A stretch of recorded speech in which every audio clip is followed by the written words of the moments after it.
Morning, everybody. Can you hear me okay? Good. All right. Thank you.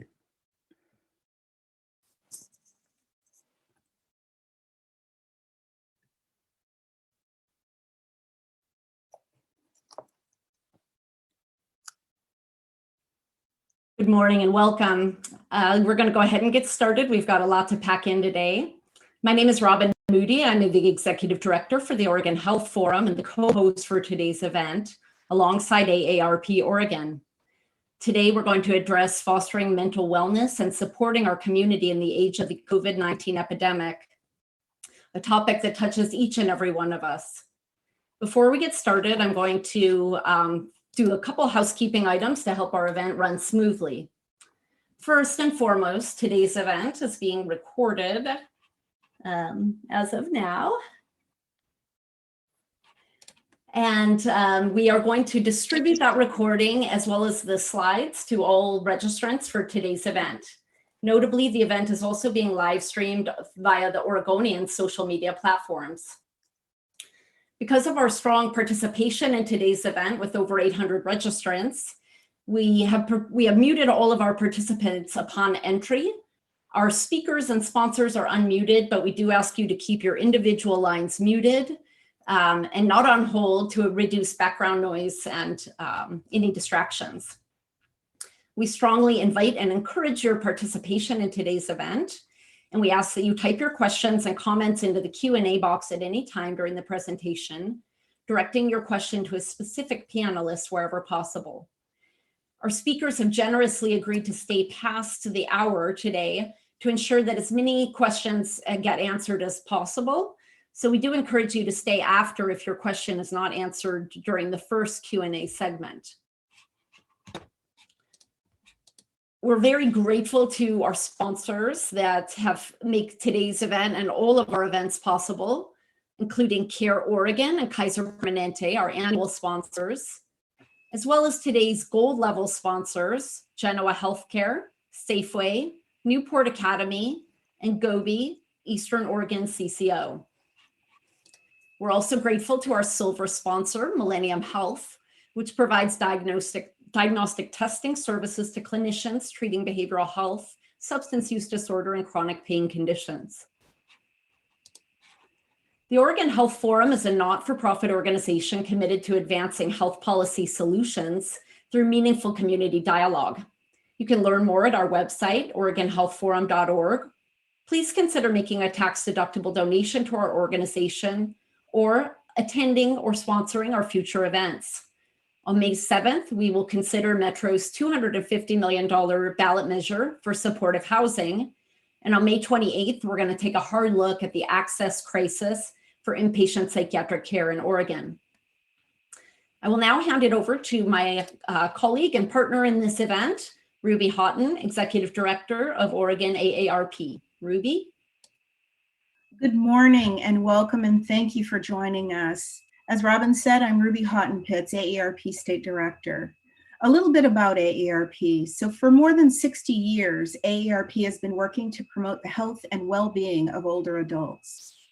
In the face of this pandemic, AARP is providing information, advocacy, and resources to help people 50 plus and those who care for them to protect themselves from the virus, prevent it from spreading to others, and cope with the health problems and financial disruptions the virus continues to cause. Our mission is really very simple but powerful.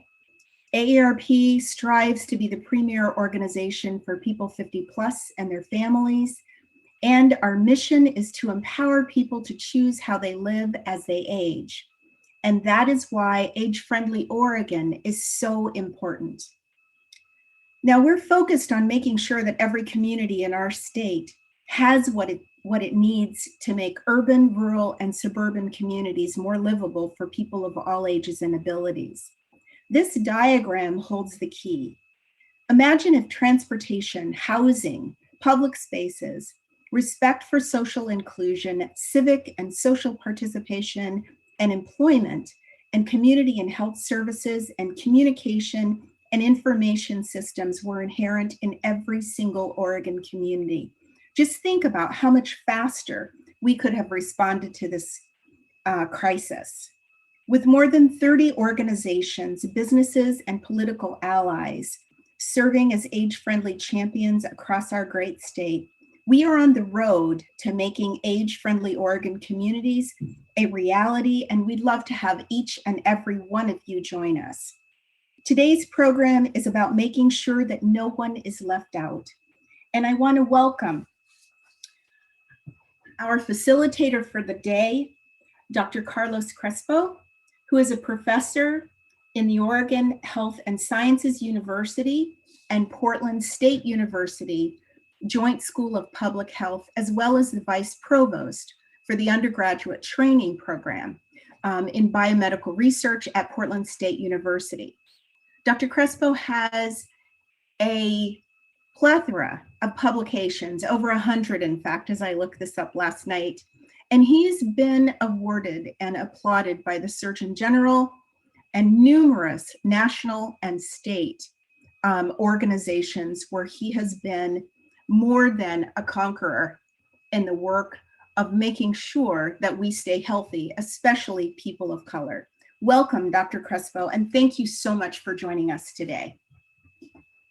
Thank you very much for such a lovely introduction, and good morning, everybody. We have a great panel of speakers, and I'm really honored to moderate this session with such a distinguished speakers. First of all, before we move forward, how do we get here? Most of you know that we are in the middle of a pandemic. We do know that there is a COVID-19 disease that is caused by a specific coronavirus. We also know that this virus is spreads very easily. It spreads very easily from human to human. It also spreads from some surfaces to humans. We also know that this virus has the capacity to make us sick, and some people very, very sick. We also have vulnerable populations in our community that are also disproportionately impacted by the virus. What have we done? We have some recommendations. We have some public health recommendations, and they include to wash our hands, to keep everything very, very clean, to keep social distance, on average 6 feet, work. But we also have a directive to stay socially isolated or to stay at home. And that creates a disproportionate impact on mental health and isolating certain populations. So today's panel will address very important aspects of this aspect of social isolation. It is my honor, actually, to present these three distinguished speakers. The first speakers will be Emily Allen. She is Senior Vice President for AARP Foundation Programs. She is passionate about serving those that are more vulnerable in our communities.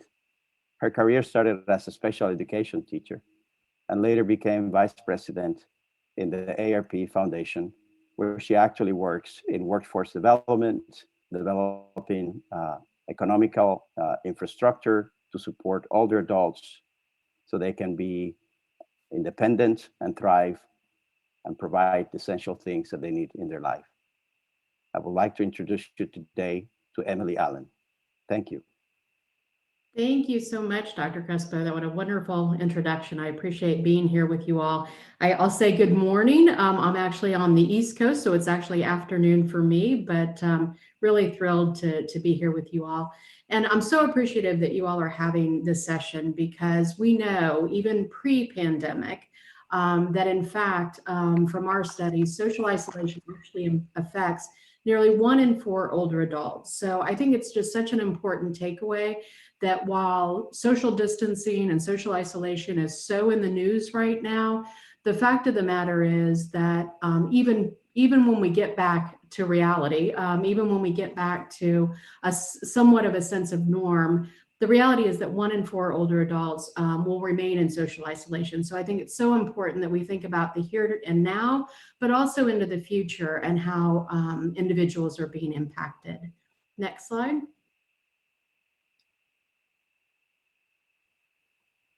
Perfect. I want to talk just a moment because we're using the term a lot around social isolation, and we sometimes use isolation and loneliness in kind of the same context. But there are differences between isolation and loneliness, and I think as we're thinking about helping those that are feeling these different feelings right now, it's really important to understand kind of the interrelatedness of these two issues, but also the uniqueness. Social isolation is really those quantifiable measurements, the size of your network, the availability of transportation. You heard Ruby talk about, an age-friendly Oregon, and the ability to access resources and information. As we're here all on this Zoom meeting, it also could be, isolation also means you may not have the ability to connect to each other virtually. Loneliness, on the flip side, is the subjective feeling of being alone. I often use the example, you could be in a room of 100 people and still feel very alone. So as we think about helping individuals who are experiencing these feelings, it's important to kind of understand the unique differences and in your approach and how you might help that individual. Is it helping them connect back in, or is it just helping them understand their feelings of loneliness a little bit better? Next slide. We know that isolation is not just an individual issue. It is, in fact, a health issue. And that's why I'm so glad that we're highlighting this right now, because we're worried about today and all the people that are experiencing this for the first time. But the fact is, it's a long-term health consequence, both physical and mental well-being. Our studies have shown that social isolation is as bad for your health as smoking 15 cigarettes a day. That's an amazing stat. Just let that sink in a little bit. We know how bad smoking is for you, and isolation is the same.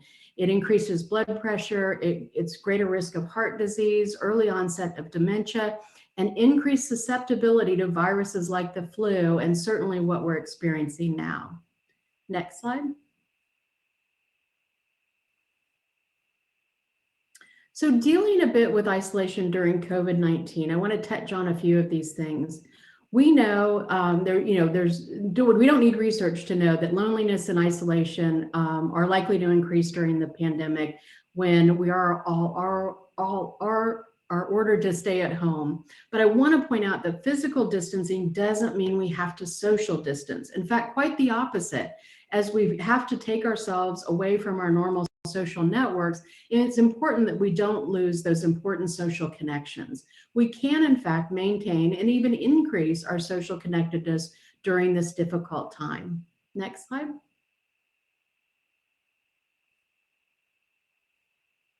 So just a few of those ways to do that. I think one of the things you can do is either for yourself or others, determine how the pandemic is impacting your level of isolation or loneliness. AARP Foundation has a simple self-assessment tool found on connect2effect.org, which will help you understand how this might be impacting you and what aspects either of your social isolation or loneliness may need to be the focus of your attention. So important to check on friends, family, and neighbors, and consider how the level of social isolation is not just impacting that individual, but their ability to get access to services. We're certainly seeing the connection between being isolated and not being able to access food and medicine and things like that. Where possible, use virtual options to stay connected, and where that isn't possible, the good old-fashioned phone. Call up that friend that you haven't talked to for a while and just have that dialogue. If you need it, then they likely need it too. And so important to think through how individuals have dealt with challenges in the past to really tap into those resiliency skills.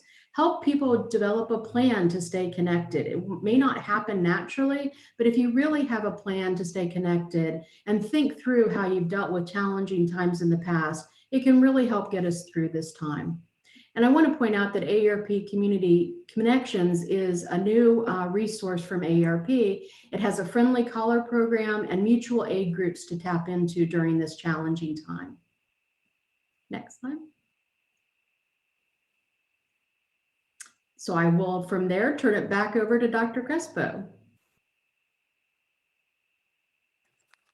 Thank you very much, Our next speaker is Dr. Derenda Schubert. She is the Executive Director of Meadows.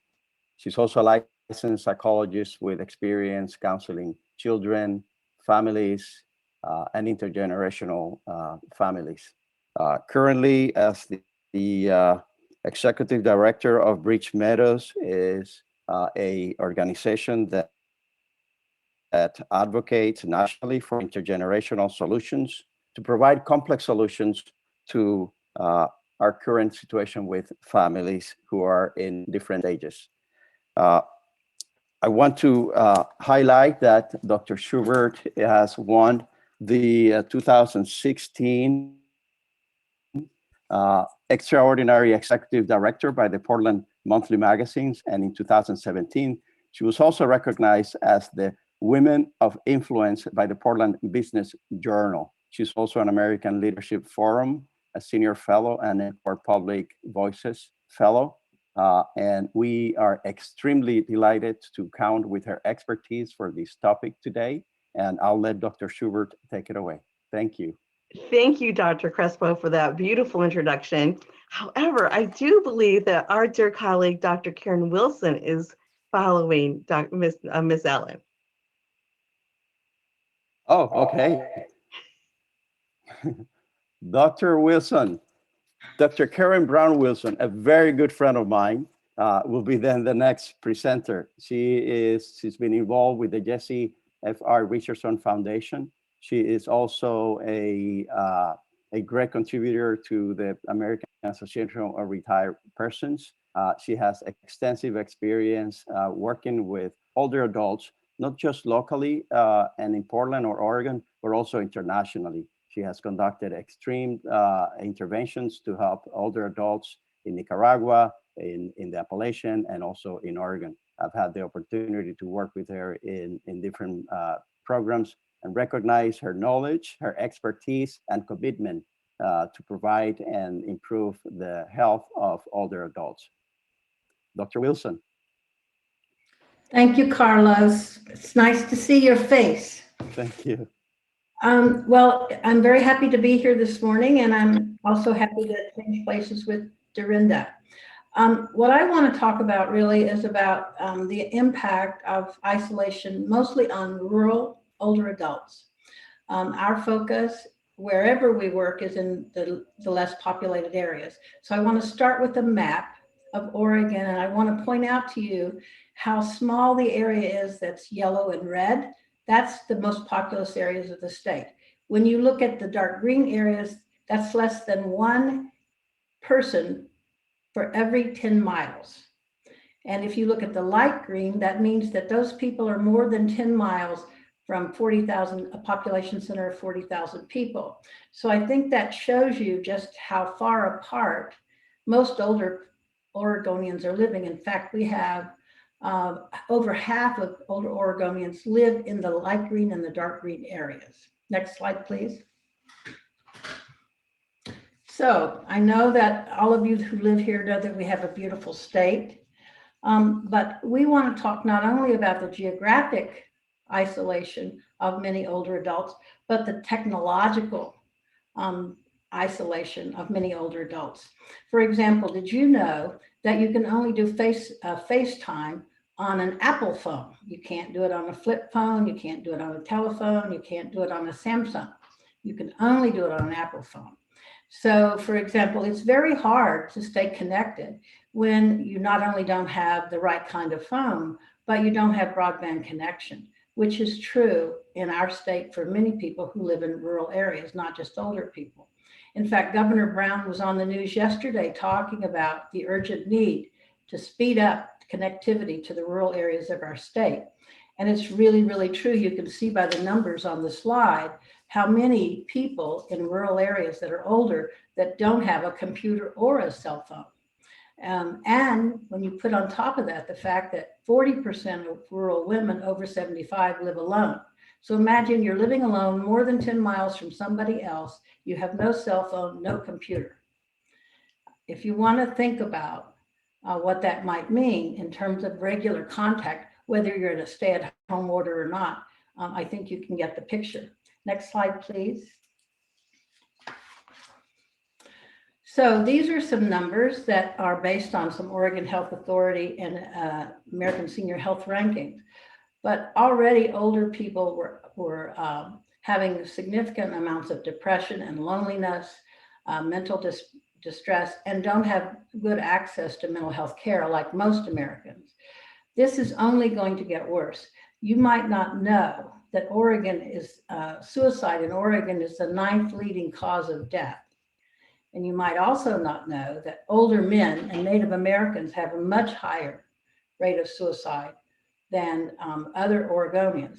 But recently, the data show that older women are experiencing faster growths in the rate of suicide than any other group in the population. So I think we know that older people are coming into this in not such a good state. And that's important to remember. Next slide, please. So what are some longer term responses? Because we're sort of like having to go at 2 speeds. Lightning speed for right now, and what are we going to do for next fall or next year or 2 years from now? I think that we have to recognize that in Oregon and in most places, most people don't think about rural older people at all, much less that isolation and loneliness is a public health issue. It really takes a lot to get the issue of older adults on anyone's agenda. And that is a significant problem that persists after decades of effort. We think that knowing where people are is very important to stay connected. The telephone does work, so do letters, so do cards, so do just waving through the window. So we have to start where people are. We know that we hear a lot about the fancy new technology, and we need to work on getting that bandwidth so we can have it. But what's important is that we start where people are now.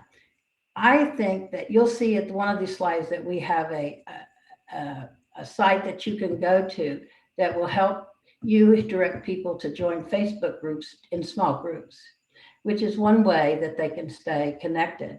So I really encourage you when you think about this, or you create your own circle of care, which I'm going to talk about, think about using WhatsApp and some of the other technologies that young people use that help you stay connected. And we will, I hope, establish what England has, which is a mistress of loneliness. We need our own mistress of loneliness in Oregon. So I'm a big fan of that. Next slide, please. So what are we going to do today? Well, we have a program. We have 2 programs, actually, and they're called Circles of Care. And the Circle of Care is just what it means. It's about people helping people, or neighbors helping neighbors, or friends supporting friends. So we have this model, and this is the site I was telling you about. If you go to this site, you can either start your own circle in your own neighborhood, you can start your own circle in your church, you can start your own circle in your book club, you can start a circle any way you want to. This site will give you step-by-step directions of how to support other people, not just during the pandemic, but after the pandemic. Because you know what? Older adults are still going to be lonely. They're still going to be isolated. And they're going to need you not just today, but they're going to need you going forward. So what you will learn at this site is the thing that's on this slide, is that you don't need a big structure to do this. You just need a couple or 3 people that agree to work together. That's all it really takes. If you go to this site, you will see that you can figure out how to do this safely. That is safe for you and is safe for the older person. And you will know that it's okay to be connected to people. So the bottom line is that a grassroots effort is the best way to reach rural, isolated people. It's the best way to think about how do we reach all those people in those light green and dark green areas of the state, and for that matter, for the metro areas.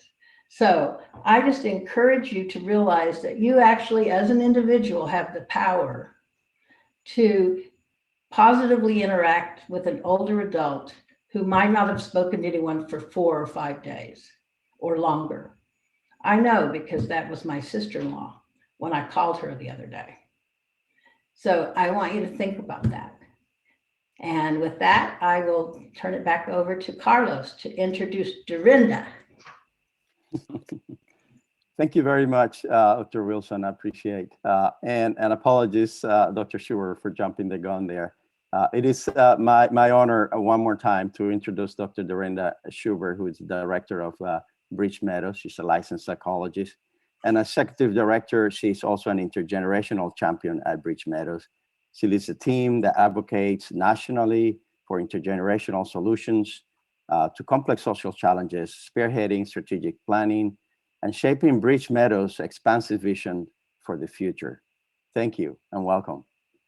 Thank you, Dr. Crespo. It's an honor to be here. And hello and welcome to all of you here in the West Coast, and hello to those on the East Coast that I know are listening.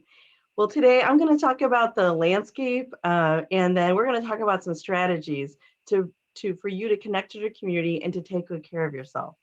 It's natural to feel anxious and depression while we are physically distancing. There is so much uncertainty, and the global impact and safety concerns of this disease has really impacted all generations. And I just want you first and foremost to be kind and gentle with yourselves and with one another. I know it's hard. Those of you who are home with toddlers, I can only imagine. Those of you who are home all alone, I can only imagine. So please be kind and gentle with yourself and others during this pandemic. I'm going to talk about ways to embrace a sense of community and strategies for you to manage your own feelings of anxiety and depression. I hope you incorporate some of these ideas for yourself and for those you care about. Okay, next slide. All right, today I want you to ask yourself the following questions. How have I connected with my community? And how have I nurtured my mind, my body, and my spirit? I want you to ask yourself not only those questions today, but every day going forward. And even after this pandemic has subsided. Because when we live connected to our communities, as Ruby shared with us earlier, when we create age-friendly moments and communities, we are stronger and better together, and we are safer. And then I wanted you to think about, how am I taking care of myself? You know how when you're on the air, for those of us who've been on airplanes, when you've gone on an airplane, the flight attendant says, put your mask on first before you put the oxygen mask on anybody else. That's what I want you to do with your mind, body, and spirit. So let's start talking about them. Next slide, please. When we are in these states of social isolation and anxiety and depression may be rearing their heads, you want to first and foremost breathe. It is a way to calm your body. It is a way to clear your mind. You want to remind yourself to take things one day at a time. You don't need what if scenarios. Someone once told me, what if is a great waste of imagination. I want you to think about, this will pass. Focus on, this is today, what am I going to do today? And try not to worry about tomorrow. Take a break from the news. We are being bombarded with an extraordinary amount of information right now. And sometimes it's just too much. And it can really just rattle you. So take a break from the news, limit how much you watch, and find trusted sources that you can rely on that you believe are giving you accurate information. And those sources can be the news, but they can also be people you know and trust, including your medical providers. Identify ways, moments of joy and laughter and gratitude. I know that might sound kind of hard. Don't get me wrong. I'm asking you to do these things, and I know it may be difficult on certain days. But if you can do it a few times a week, at least, that's better than no times a week. Laugh. Find funny things to read or watch on TV, or You know, why I had a couple of squirrels outside my window the other day arguing or fighting over a nut. That's hilarious. So find ways to have gratitude and joy and laughter in your days. And then write down your thoughts. Get them out of your head. Get them on paper. When they're in our head, the scary things that we're thinking about, the I'm never going to get out of this, this is never going to be better thoughts, they stay in here and they whirl around. Like for those of us who remember videotapes, they roll around like that. And we need to get them out of our heads and onto paper and to relieve ourselves of that burden. Next slide, please. Your body. I want you to think about food as fuel. I know those potato chips look really good right now, but let's put those aside and focus on eating well for ourselves. Having access to food may be a challenge right now, and I encourage those in the Portland metro region to use 211 to help you with that issue. Later, we'll have resources for those who don't live in the Portland metro region to identify ways of support. I want you to move every day for at least 30 minutes. Now, some of us are around after toddlers and you're exhausted at the end of the day, and some of us are in chairs. You can move your arms, you can move them all kinds of ways. Move. It makes your body not hold on to the anxiety or depression that you're experiencing. You can do it in 5-minute increments. You can do it in 10. You can do it all 30 all at once. Just move. Cleaning the house counts. Pulling weeds counts. Walking around your apartment or house counts. Sleep 7 to 9 hours a day. When you aren't sleeping well, you put yourself, you are susceptible to heart problems, cognitive problems, definitely anxiety and depression. Sleep, our brain needs to rest. So make sure you're sleeping. Limit use of alcohol and drugs and use your prescription medication appropriately. And please be in contact with your medical provider. Right now, many people are feeling as though they cannot contact their medical provider because of the COVID crisis. Your medical provider will want to hear from you. If your symptoms of anxiety and depression are increasing and feel that you just can't get your hands wrapped around it, please, I urge you to call your doctor.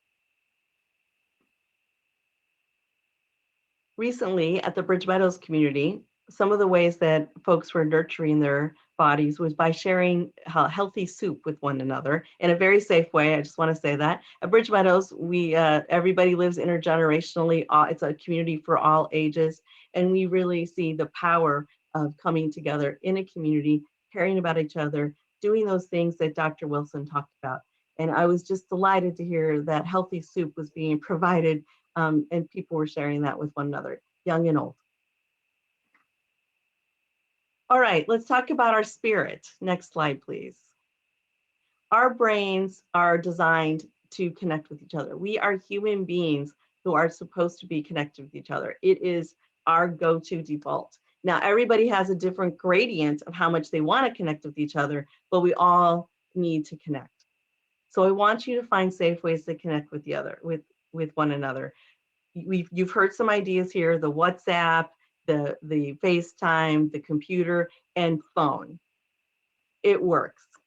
Call a friend. As Ms. Allen said earlier, call a friend. I am sure that friend would welcome that call because they are feeling perhaps as connected as you are. Don't be shy to do that. Find meaning in your day. What is going to get you out of bed? Is it to water your plants? Is it to make that loaf of bread you've been really wanting to make for many days, but you never did? Is it to call your grandchildren? I saw this idea that I just loved. It was a grandparents who had all this time on their hands, and there were grandchildren who had school to do. So the grandparents and the parents created Grandparents Academy. It gave the parents a brief time of respite, and it gave the kids a beautiful connection with their grandparents, and they talked about history. How beautiful is that? You can do that with others in your community. I also ask you, write down, if you are a grandparent and you have an 8-year-old grandchild, write a story about what it was like when you were 8 years old. That will be such a treasured memory for your family. Spend time in nature. Look out the window, watch the birds, open the window, feel the breeze. It is so important for our souls to have connection to nature. Spend time with old photos and memories. Even call up the people that you're looking at the pictures. Laugh. We might find pictures of people who have passed. What beautiful memories we may have. Share those with those you love. Listen to music and sing. I know a lot of parents are listening to music and singing kid bops songs.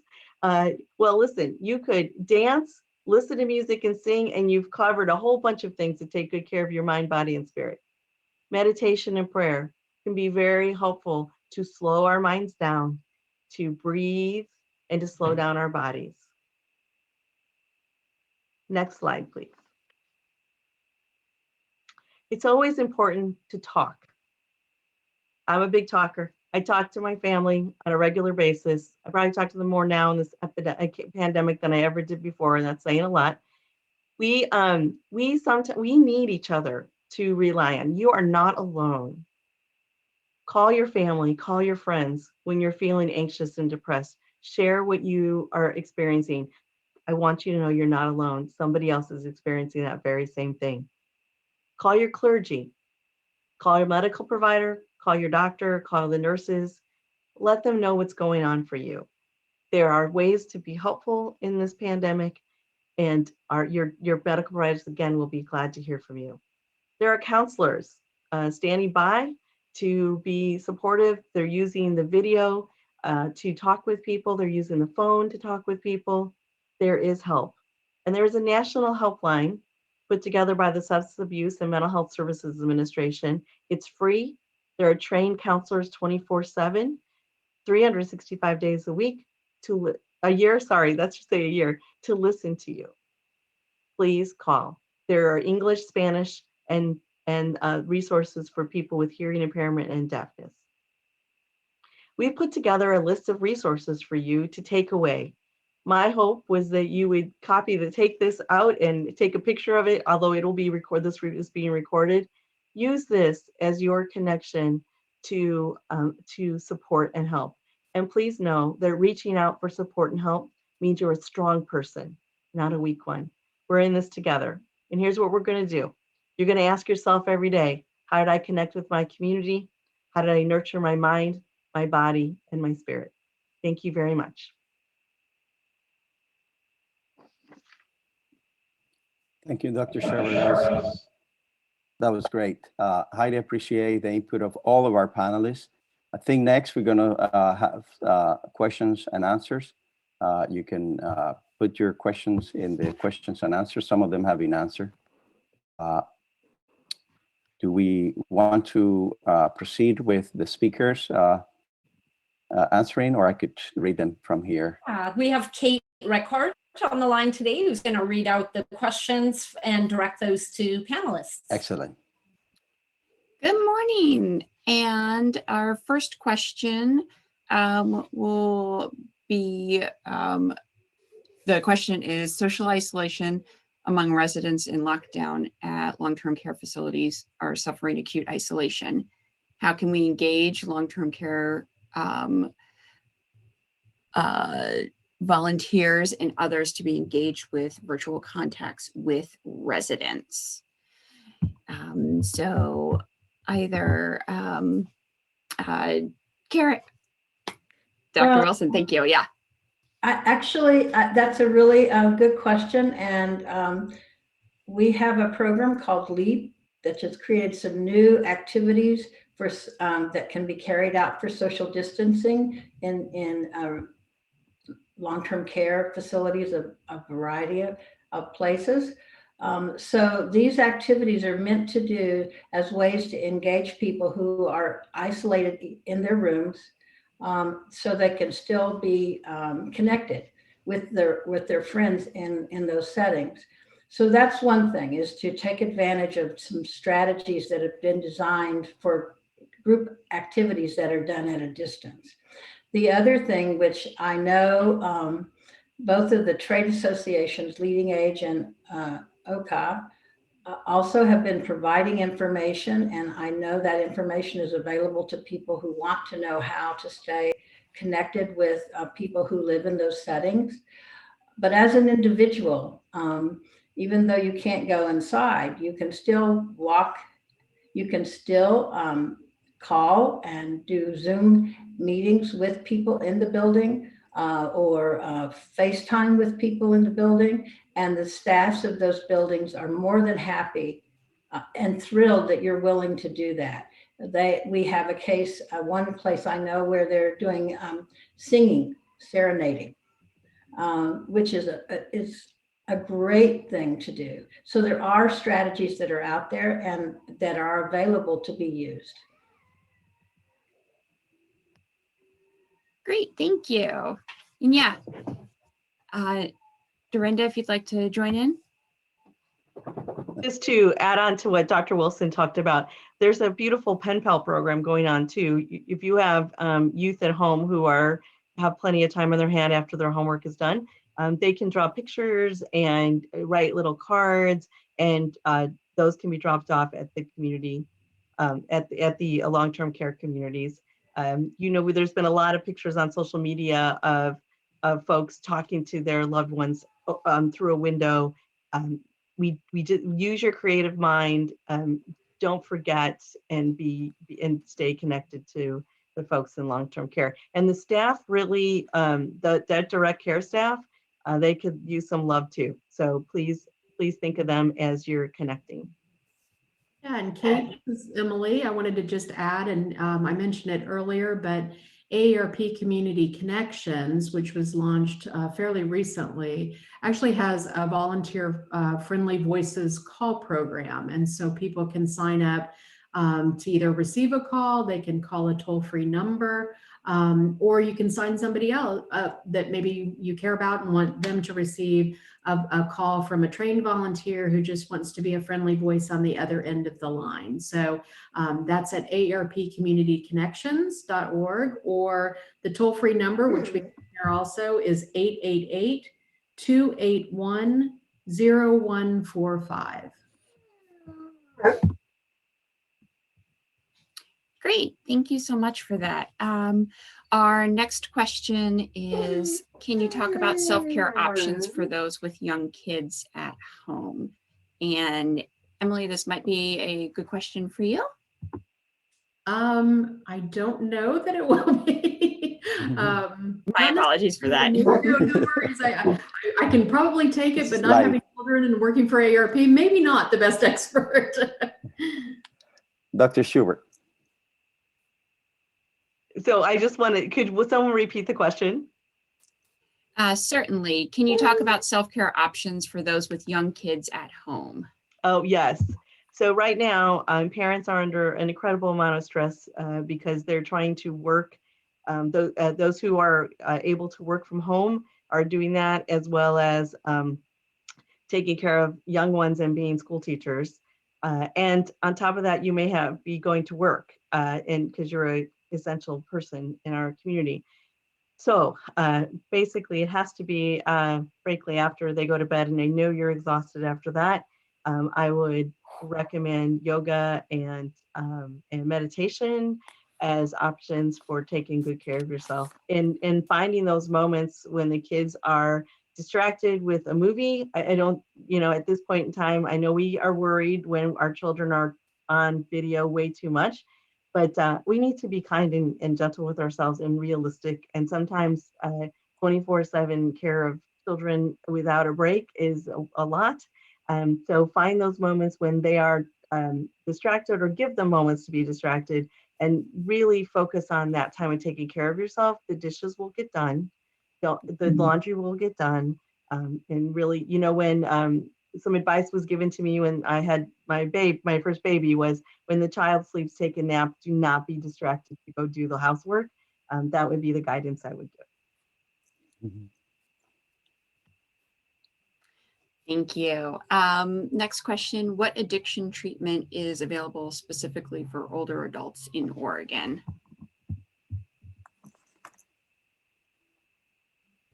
And Derenda again, please. There are many private clinics that take care of substance abuse and addictions. My counsel would be to contact your local Oregon Health Authority representatives for the latest information.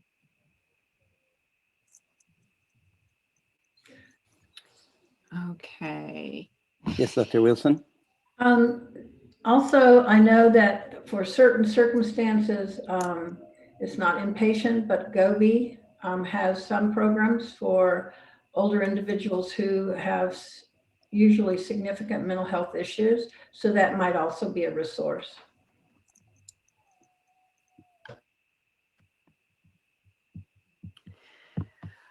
Okay. And next question is, are there any tips or tricks for helping those who are not used to using technology for social engagement?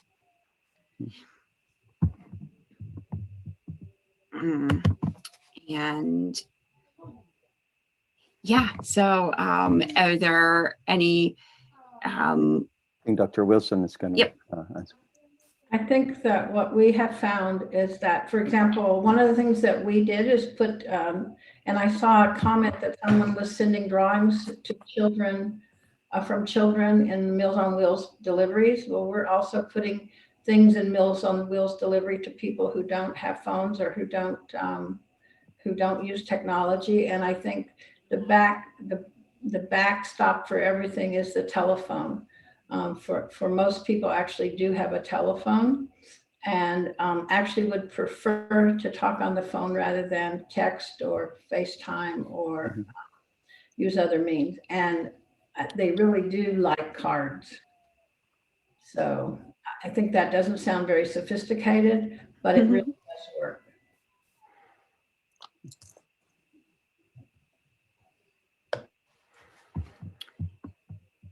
Okay.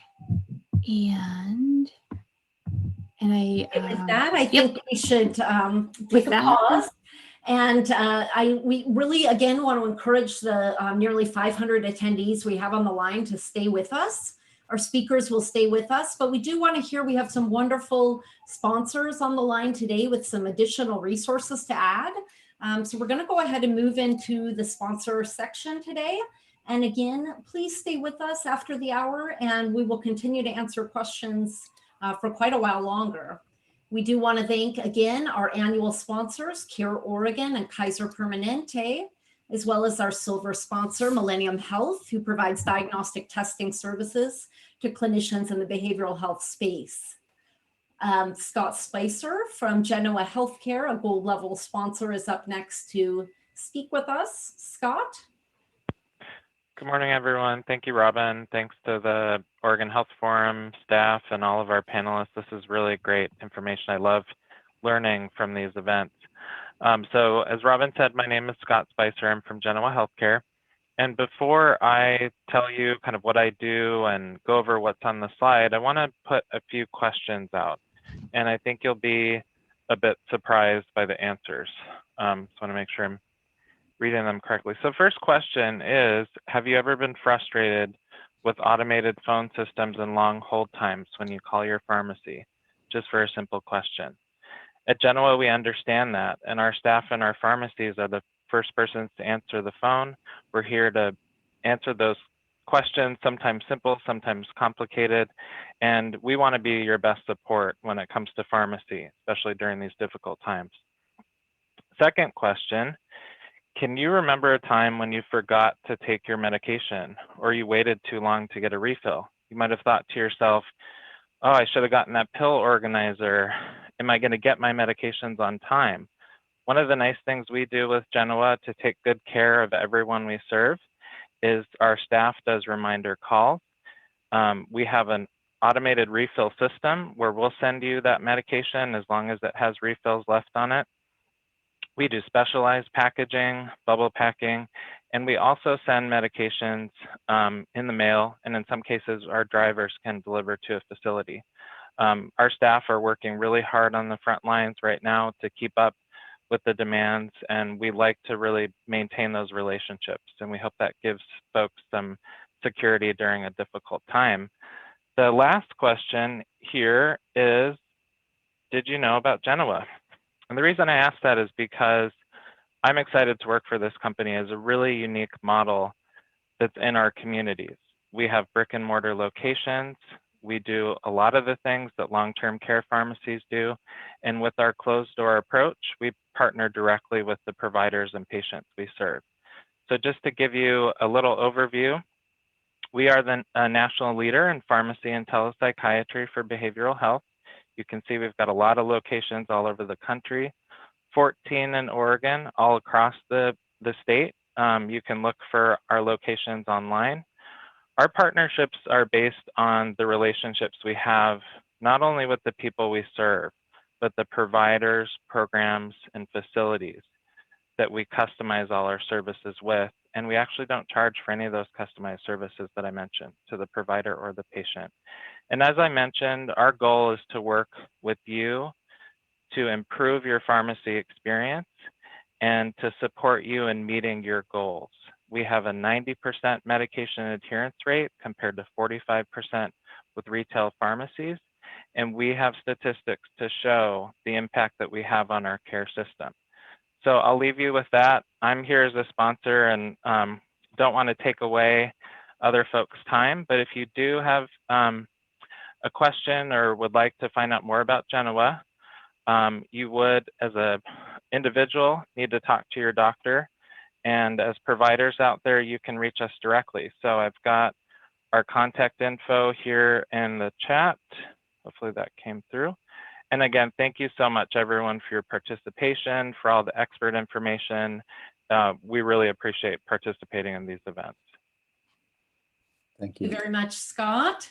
Next, you know, at our last COVID program, about 30% of the questions we received were concerns about groceries. And so we're very pleased to have Jill McGinnis here today, the Director of Communication and Public Affairs for Safeway and Albertsons in our region, to talk a little bit about their services. Jill? Hi, everybody. Thanks so much for having me. I just wanted to quickly let you know what some of the services are that we offer. So during this time, we've added senior shopping hours every Tuesday and Thursday from 7 a.m. to 9 a.m. And on those days, our pharmacies are actually opening an hour earlier. So they're opening at 8 a.m. to be available for you versus the typical 9 a.m. Next point, please. We're also offering free prescription delivery every Monday through Friday. Just make sure to ask your pharmacist for details on that, as well as free prescription delivery for via the mail. So if you'd like to have your prescriptions mailed to your home, we also offer that service in our Safeway and Albertsons stores as well. And then curbside pickup and contactless grocery delivery. So if you visit www.safeway.com or www.albertsons.com, you can see further details about where curbside pickup or grocery delivery is available and if it's close to you. So we've added masks, gloves, hand sanitizer, and disinfectant cleaners for all of our drivers. We're also doing daily health assessments that are being completed by all drivers and drive up and go shoppers as well. So it's a very safe service that we're super excited about. And then finally, we've adjusted our store hours to allow extra time for enhanced cleaning. So we're now opening at 7 a.m. and closing at 10 p.m. It also allows us more time to restock and be ready for those senior shopping hours on Tuesdays and Thursdays. Part of that enhanced cleaning that we're doing includes continual disinfection throughout the day on an hourly basis, actually. Assigned sanitation specialists in every store, metering at the doors so we can be sure that social distancing is as easy as possible for our customers. We even have installed markers on the floors, so that makes it pretty obvious when you're in the stores where you can be and still social distance yourself properly. We've installed plexiglass barriers in all of our check stands, as well as the perimeter departments like the pharmacy. So there's that little bit of added security between you and the person that might be checking you out.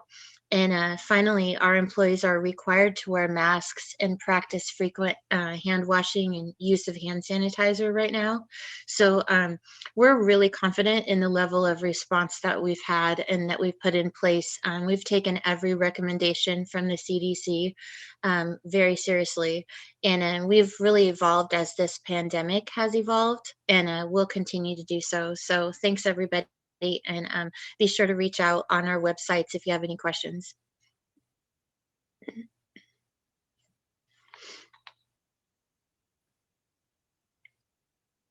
Well, thank you.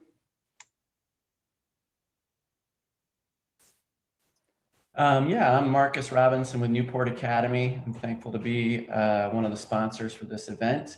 Just want to ask everybody to take a breath. And there's been a lot of this stuff about self-care, but just take a moment just to breathe. And how that simple action just helps us to reset everything. Newport Academy is an opportunity for adolescents and young adults and their families to take a breath and to kind of reset. Our treatment approach is about addressing underlying trauma and attachment wounds that are causing an adolescent or young adult to struggle with mental health or substance use.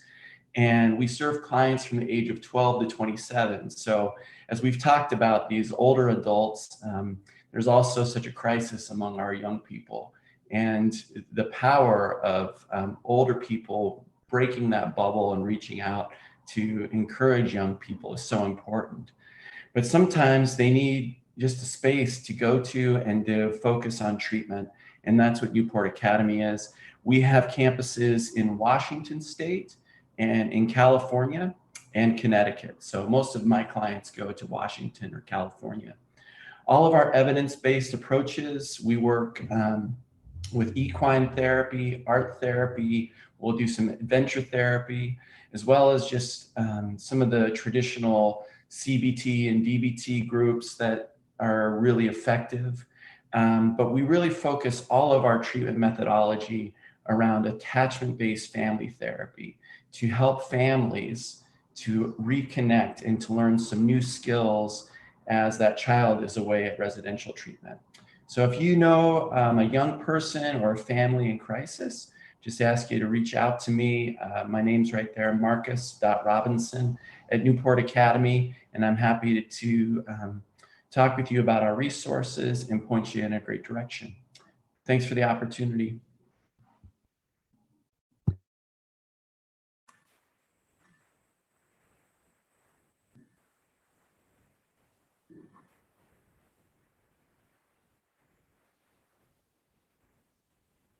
Robin, I think you're on mute. You're mute. Thank you. I do want to welcome our speaker today, Janet from Gobi, who is going to talk about some of the specific state resources that they have. Thank you. Good morning. I'm an older adult behavioral health clinical coordinator for Greater Oregon Behavioral Health, otherwise known as Gobi. We're a co-majority owner and co-administrator of Eastern Oregon Coordinated Care Organization with MODA Health. And in addition to administering the Medicaid behavioral benefit throughout most of rural and frontier Eastern Oregon, Gobi supports rural seniors through the Older Adult Behavioral Health Initiative. Now, Dr. Brown-Wilson highlighted a lot of the challenges for older adults living in the rural and frontier areas of Oregon. And around 2017, we joined Community Counseling Solutions, which is based in Heppner, to launch the Oregon Senior Peer Outreach Program. This free peer-run program pairs lonely older adults with a trained peer support specialist for weekly calls. So week after week, each peer specialist places a phone call to each of their assigned peers, and they build a meaningful connection over time. What we found is this allows program participants to really experience a significant decrease in the feelings of loneliness, increase their feelings of connectedness, and decrease sadness. The program has provided over 4,200 calls throughout 15 counties over the past couple of years. They've recently expanded into Washington County, and just yesterday got good news about a grant that will allow them to offer or increase services to Spanish-speaking older adults in Oregon. Gobi's older adult team also offers other programs for older adults and caregivers during this challenging time. We just did launch a program to connect with older adults in nursing and assisted living facilities. For more information, please visit our website that's up there on the slide, or contact one of our specialists. Next slide. I'd also just like to take this opportunity to highlight the fact that Oregon Health Authority, through the leadership of Nirmala Dar, Lions for Life, and Clackamas County, has just opened the Senior Loneliness Line to all older adults in Oregon. So I would love for you to help us spread the word. Thank you. Thank you. All right, thank you so much, Janet. I think we still have hundreds of people on the line today, and so we would like to continue the Q&A segment. Kate, are you in conference to continue with the Q&A? I am, yes. Thank you very much. Our next question is with regards to whether there are negative health effects of isolation being the same for introverts as they are for extroverts.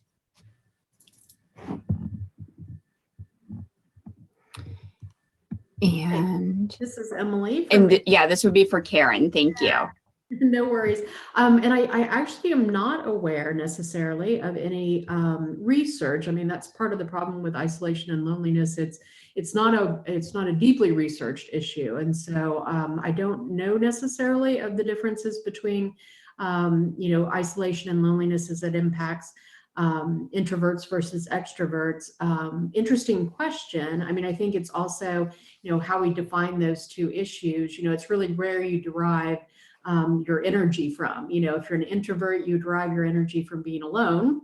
But when you're an extrovert, you derive it from being around people. And so, it's interesting to think about those two things, and the fact that now that we are all, in this space of physical distancing, it is likely impacting people in very different ways, depending on how they come about it. And what, I think it all goes back to, I'm very much an introvert, but I still derive energy from, shutting off the computer at night and kind of taking, having a time to just relax and stare out the window and kind of be away from people, because, have been online all day. And I think the reverse can be the same with extroverts who may need that quiet time, but love the idea of having hundreds of people on a Zoom. So I think it likely is impacting people a little bit differently. And then again, how they're connecting back in, which is so important now. Anecdotally, I could say my wife is in heaven and I'm miserable. Yes, Carlos.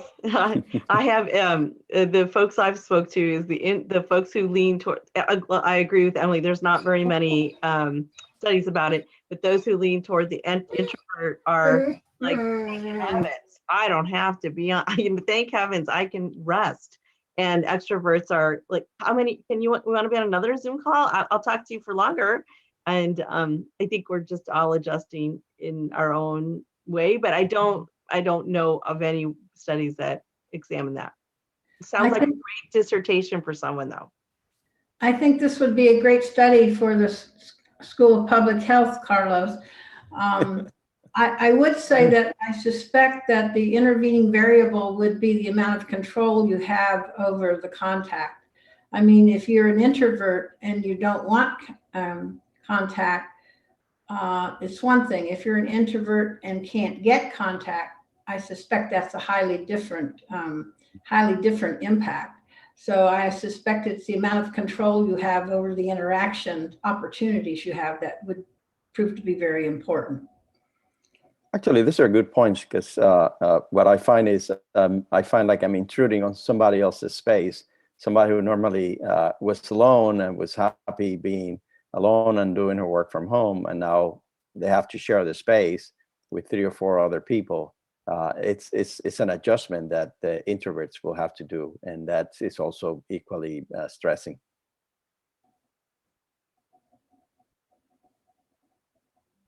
Okay, thank you so much for that. And the next question, Jill, this is actually going to be for you. The question is with regards to grocery services for rural communities. Are they set up for that? And how would people go about getting those services? And so was the question, I'm so sorry, about pharmacies or about groceries? Groceries. Okay, so several of our outlying areas do provide delivery groceries, or they may have a drive up and go service. And so we don't have it in every store or in every market across Oregon, but you can visit www.safeway.com and just type in your zip code to find out if it's in your area. It's super easy and it comes right up on the screen when you go to safeway.com. Great, thank you so much for that. The next question is, is there any information on how to become a volunteer caller for any of the programs that have been listed for today? Sure, yeah, so for the AARP volunteer caller program, you can go to the resource that was on, I think the slides are going to be shared, and it's aarpcommunityconnections.org. And you can sign up to be a Friendly Voices volunteer. And the same is true for Circles of Care. You can go to this, you can go to the site and it will direct you of how to get in touch with someone or how even to start your own program. Wonderful, thank you. Okay, and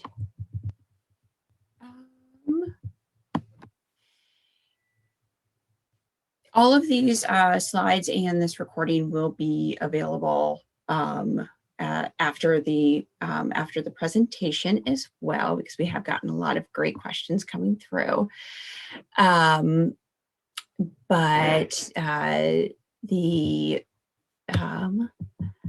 Kate, I'm going to jump in here. Yeah, I got one I think is resonant for the group. Okay, great, thank you.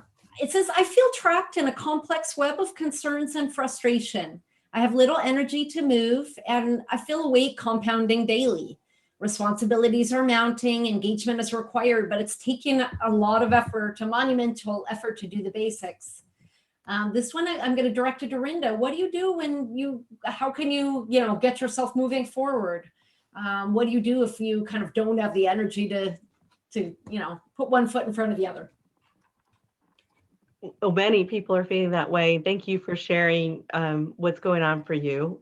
That is the first step. And I think first calling your doctor and letting your doctor know what's going on. If this is different than if your experience right now is different than what was going on before the pandemic happened, definitely call your doctor and talk about what's going on for you first and foremost. And then every day make a goal to say, all right, I know I don't feel well. I know I don't have energy, but do something.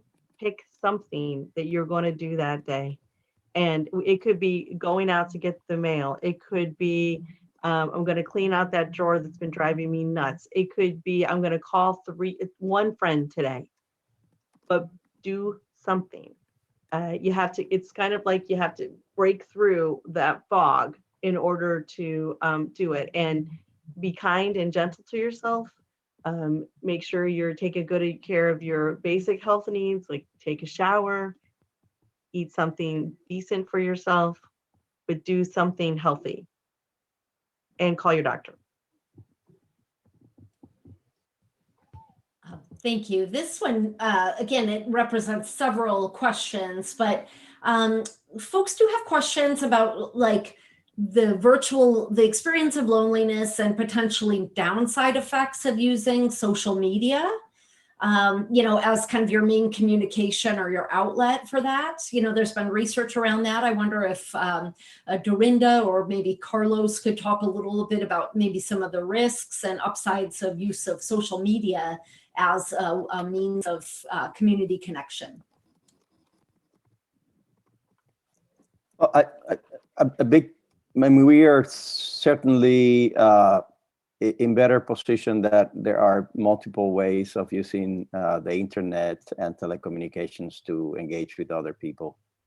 We do miss the warmth of human contact, but being in touch, it's critical. Even if you ask the same question and you get the same answers every time you call somebody, it's just the act of just reaching out and having a conversation with another human being that is very helpful.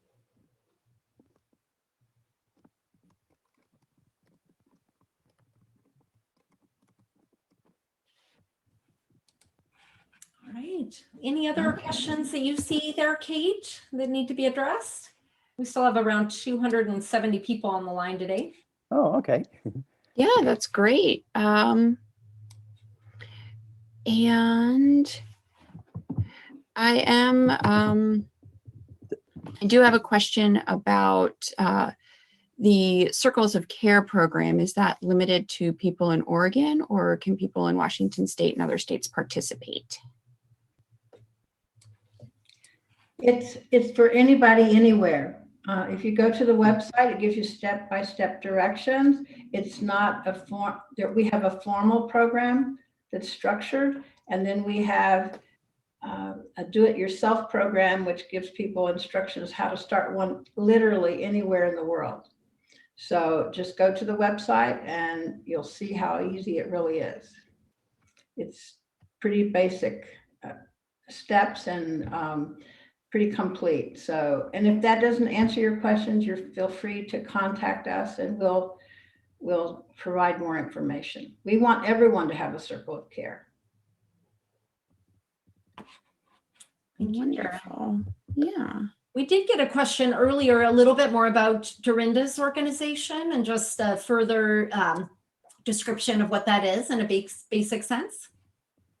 Thank you for asking. At Bridge Meadows, we create purposeful communities where kids, families, and elders thrive. We create intergenerational communities with a very special purpose, and our purpose is to help children leave foster care forever into forever families, and elders then live in this community and live with meaning and purpose by being surrogate grandparents and mentors to the children. And right now, our Bridge Meadows communities are thriving. It's neighbors supporting neighbors. It's one humongous circle of care, and we welcome you to go to our website at bridgemeadows.org. And when the pandemic is over, you are also welcome to come visit. Thank you for asking.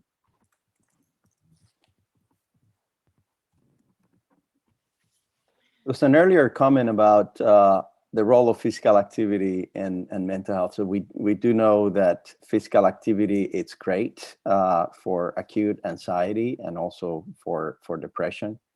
And many older adults used to use the mall as a place to go and walk, and those are not available now. And that's it's probably a source of one less option, especially for older adults. So one of the things that I think it's important is that we should continue to be physically active. Gardening is actually the #1 source of physical activity in the US, especially for older adults, and walking. So these two activities, I think you can continue to do them. They do not require a lot of social interaction, but they're very good for mental health.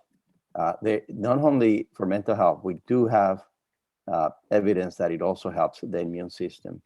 So it does help your mind, but it also helps your immune system to be physically active. And whatever you can do slowly, it's just a matter of doing something. We're also fortunate that we're coming out of the winter and we're entering warmer weather, which allows to perhaps be more physically active outdoors.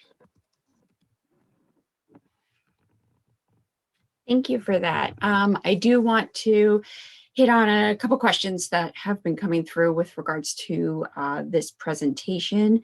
As a reminder, the entire webinar is being recorded, and this will be emailed out to all registered attendees so that you have access to all of these great slides, all of these great resources, and all of the answers to the questions that we have been sharing. So you will have that resource after the presentation is completed. Right, I think that the intensity of the questions is sort of closing out here. I think we're okay to wrap it up today, but I want to take a moment again to thank our esteemed panelists and participants, as well as our sponsors and all of our attendees here today.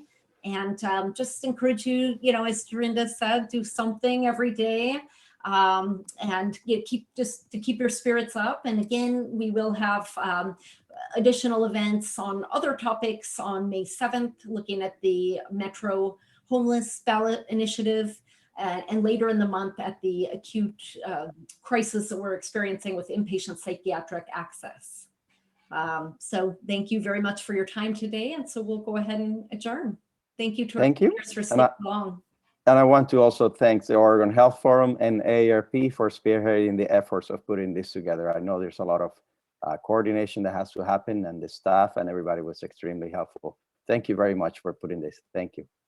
Thanks, everybody. Thank you, everybody. Stay healthy. Bye-bye.